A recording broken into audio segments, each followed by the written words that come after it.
এরপরে দেখতে পাচ্ছি আমরা এখানে যে একটা দাঁত বা কোণা উপরে ৩ নোক্তা, আবার আরেকটা কোণা দিয়ে উপরে ৩ নোক্তা।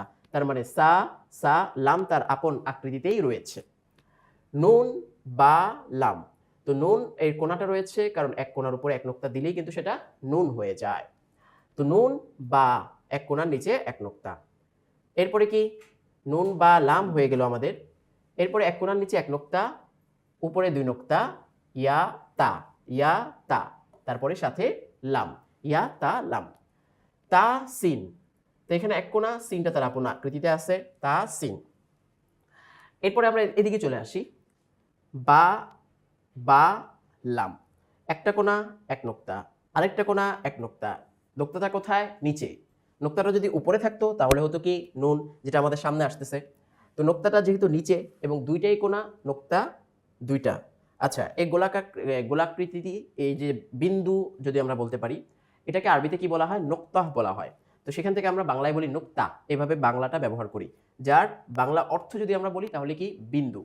তো এই যে বিন্দু দুইটা রয়েছে বা নোক্তা রয়েছে, বা লাম, এখানে দুটা করে নোক্তা, তা তা লাম।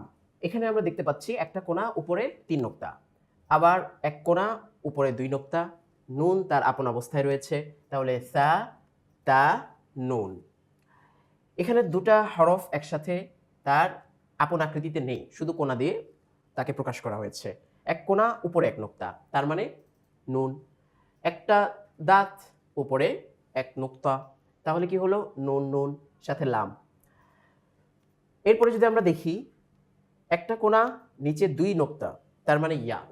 একটা কোণা উপরে ২ নোক্তা, তার মানে তা। এই যে পার্থক্য কিন্তু সাথে সাথেই আমরা এখানে উল্লেখ করে দিচ্ছি। নিচে থাকলে কি হয়, উপরে থাকলে কি হয়। নোক্তা যদি নিচে একটা থাকে তাহলে কি হবে, নোক্তা যদি উপরে একটা থাকে তাহলে কি হবে।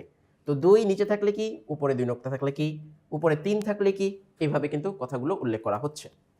এরপরে হচ্ছে কি ইয়া তা নুন, এখানে হয়ে গেল আমাদের সা সিন। তো এখানে বা সিন, তা সিন, সা সিন, সংযুক্ত হরফের প্রত্যেকটার আমরা এই কোণাগুলো বা দাঁত দিয়ে কি হতে পারে সেগুলোর ব্যাখ্যাটা বুঝে গেলাম আশা করি।